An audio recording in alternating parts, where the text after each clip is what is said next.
I don't actually know. Do you like my new shoes? They're awesome. Those are good socks as well. Can you make sure the socks are on camera as well? Ow.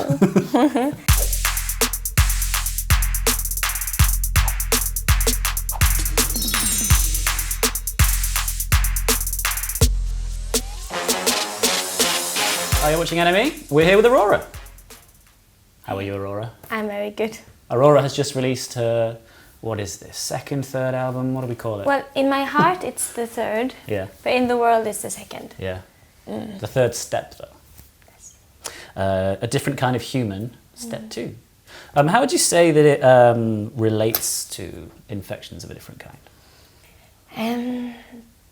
Well, they are very connected, both of them, but when, I have a lot of songs lying around, and when I looked at what I had, I knew it was, it became more and more clear that they belong to two different sides of one emotional process. And the perspective is very different from step 1 to step 2. The perspective is bigger now than it was. And also it's quite easy if you just look at the symbolic on the covers. So step 1 was like... in. Yep. And Step 2 is like this. Is out. Yeah. So it's not jazz hands, but like pushing. Not jazz hands, please, no. No. But yes, it's more about what you can do, for what can you do for them or for the world. Yeah, because last time you said there was a kind of not anger, but a kind of need to change that was pushing step 2. Yes, step 2 is way more political, while step 1 is more emotional. But also it's only emotional politics I am involved with. The big kind of things that I feel like is our right, like love or, having a healthy earth and, all of those things, those human rights that we should fight for. But it's way more political and way more angry. Like it's very big and very loud. I want people to feel, pumped up by it. I want them to feel ready for battle. Yeah, the word empowering has been used a lot. I mean, what can you tell us about kind of the individual groups that you're trying to empower on this record? I'm trying to empower everyone. I've always been a big supporter of people like me, like the outsiders and the underdogs and the introverts. And in many societies, it's the women, and some the men, and the children, the animals, gay people. It's very. It can change from place to place who's being suppressed. So I've always been a big fighter for them, for us, because that's very important. And now it's kind of expanded. Now I'm seeing more and more how people that look like they belong, they also feel like they don't belong, sometimes. So it's very hard to be. It's very hard to be a human, and I want to empower everyone, and just remind us, and myself, that we have a lot to offer. There's no use in feeling helpless or feeling small, because you can really offer the world a lot, and if everyone knew that, the world could be very wonderful, I think. Yeah. Would you say it's more of a protest record or more sort of calling for empathy for these kind of subjects? It is, I guess, it is kind of both. Some of the songs are more battle ready in the spirit than others. But I think in general, mostly it's about calling for empathy, because we are empathic humans. I believe that in our core we are meant to be, empathic and nice. That's what we are, and I think if you just remind people of it, they will remember. And we're filming this during Pride Month, and you've always been quite outspoken in calling for gay rights. I was just wondering, have you noticed much backlash when you do so? Yeah, a bit, but I don't mind, because sometimes you can't know, of course, but most of the time, when you're on the right side of history. When you're fighting for something that can't possibly be any harmful or any bad for the world. You know that we are fighting for something divine. And love is like, I don't know, I really believe in love, and I think we need a world where we are allowed to love, because love is the only thing we have that's not double-sided or impure. Love is the only thing we have that's just wonderful, and I would love for love to just spread. So it's very important for me to show my support, and as kind of not as I am today, but in my past I've been a part of a community myself. So it's important for me that you're allowed to. And there's been a great response online to the track The River, and its message about kind of being more open with mental health and talking about it. So what can you tell us about the inspiration behind The River? In Norway, I am quite different, I feel sometimes, than the culture there, or the way the culture has been. It's quite, we're not so loosened up. We're quite uptight people. Or like, we're very lovely, but I think we find it hard to express emotions.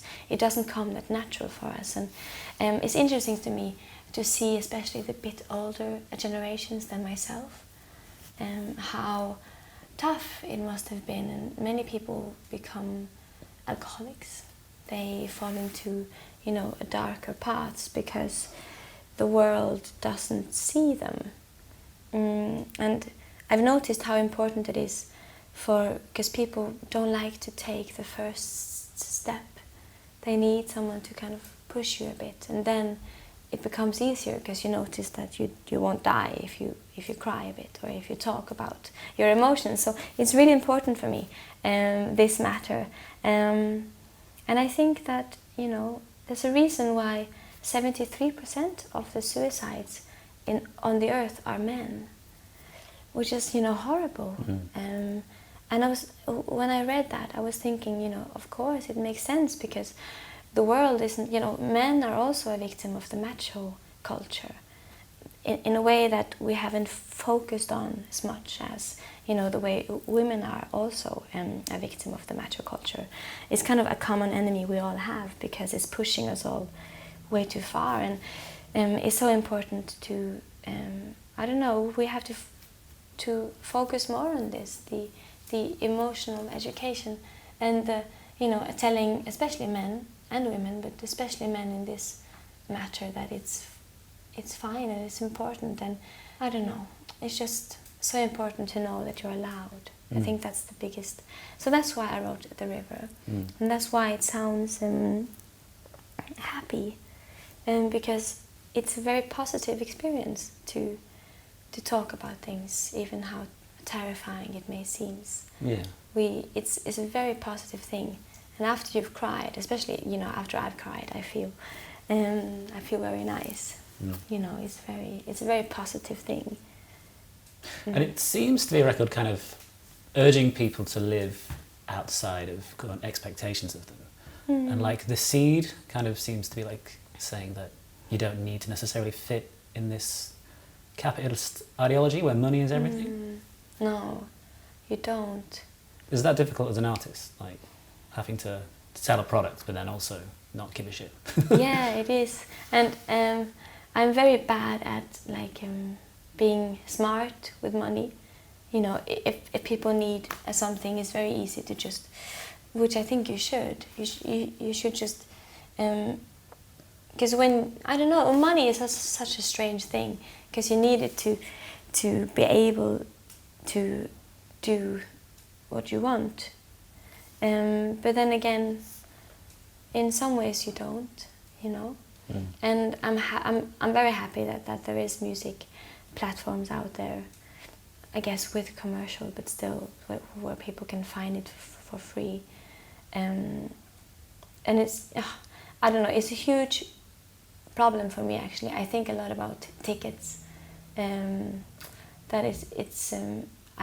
hoping to make my tickets for my shows as cheap as possible, because it shouldn't have anything to do with money. And often in this world, the people that don't have that much money they're the ones that should, really come to the show.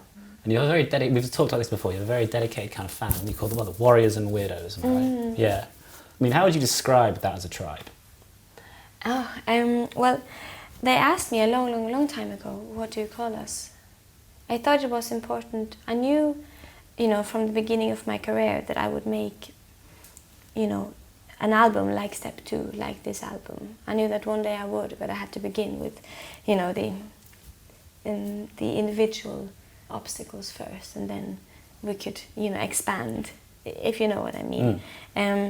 But yeah, I wanted to give people a place to belong where they could also emphasize their own worth as an individual and their own strength as an individual, but in a group of similar-minded people that wanted to, do something good. And it's all about being a warrior of light and warrior of love. And have you found a kind of change in the tribe or a growth in the tribe since more of a spotlight's been shone on you by the Chemical Brothers, putting you on the record, and Billie Eilish being like, fuck, yeah, Aurora, go on. Well, yeah, I guess. I haven't really noticed. I guess, the shows are bigger. When I play my own concerts, there are more people standing in front of me, but it feels like the same people. It still feels very intimate, no matter how many people there are. And it still feels... No, I don't really notice the difference. Because I'm in a bubble, It's hard to see change when it's slowly happening day by day. It's like when we grow old, you don't notice it yourself. I notice. You do? I feel it. Yeah, the process of dying. That's where I'm at today. No, I don't really notice it. I think I saw on Instagram that you met Billie Eilish recently. Yeah, I did. Yeah. She I nice? did. Yeah, very nice. And her brother also, very nice. And I met her mom and dad as well. Oh. Yeah, they were a nice family, very nice. She came to see our show at a festival in Australia. And then, yeah, she wanted to say hi. But did you just say hi, or was there an opportunity to work together? Oh, well, I think it's good for her to just do her own thing a bit more and really explore. But maybe one day. But I don't think in the closest future. Maybe a time when we're both bored. You ever bored? No. And there's been an awesome reaction to the latest Chemical Brothers album. What can you tell us about how they discovered you and you came to work together? I don't actually know. Do you like my new shoes? They're awesome. Those are good socks as well. Can you make sure the socks are on camera as well? Ow. Yes. They're very ravey socks. That's perfect for this question. Yes. Well, yeah, Chemical Brothers. I don't know. But I've always loved Chemical Brothers since I was like a sperm. We were all sperm. Remember that? Yes, you too, Cecil. But yes, I've loved them for a long time. I really love them. I really love the music. I love dancing to it. It's just, it has like a gumption in it. Oh, gumption's a good word. I know. So yeah, to see how excited I get when I talk. Yeah, but I love Chemical Brothers, and I just got a mail one beautiful day in 2017. And he said, "Hello, this is Tom from Chemical Brothers, and I like your music. I like you and your music and your words, and I would love for you to write something with us for our next album." And I remember, I don't really care much about who people are, because people are just people, but it was the only time I've ever had a feeling in my life, I think, because I don't really get starstruck either. But I was really excited, and I had to wait like a week because I wanted to pick the right words in my answer. I wanted to explain how happy I was, and so he really knew how much I wanted to be a part of their music. So I said, like, sorry for the late answer, but I had to wait a week to calm down a bit. But he understood. It was okay. Yeah, and then I went to his house, And I actually forgot to order a hotel one of the times I visited him, so I got to stay in their attic. Nice attic? Yeah, very nice, beautiful. And their daughter had a birthday, so I was kind of crashing the birthday party. And then I said, but it's okay, I will go out for a walk in the woods, you know, while you celebrate. And I was out for like 5 hours, Well, and that's they a long got walk. really worried. And there's no reception there, so they couldn't call me. So I think I made the birthday worse, because I was out in the forest alone in the night. It was really dark too. And then I just disappeared, and I came back with twigs in my hair. But it was really nice. They're so lovely, and he's a very passionate, lovely a producer and musician. So it was very nice. It was like improvising, and we just played around, and yeah, lovely. It was a very nice experience. And I think yeah, I'm gonna ask them to do something with me as well, if they want one day. Speaking of which, will there be a step 3, or is that the end of the steps? It's not the end of the steps. I can feel in my heart that my next album, which I'm already making, is not step 3. But it's not the last step, no. So what can you tell us about what you're thinking about for the next record then? For the next record, or the possible step 3? For the next album before step 3. Oh, well, I can't really speak about it without telling you too much. Okay. But it's a different perspective again, looking at things from a different angle, and they can look completely different. And you know, this album is all about changing the things we cannot accept in this world. The way that, you know, change what you want to change. And I can say that it's more about accepting the things we can change, the next album. And I knew I already have the title, which is hidden somewhere. Oh, so it exists in the world. It exists in the world. And Treasure. so it's already, yeah, and it's very exciting. I think you'll love it. I'm very excited about it. It makes my life much easier when I'm done with an album and I release an album, that I can go straight to making the next one. I'm very thirsty in that way, that I make music all the time. So it's very fun, very fun. And if a fan were to guess the name of the record, would there be a prize? They would guess wrong. The prize is death penalty. Death penalty. Okay, so don't look too hard, guys. Take your time.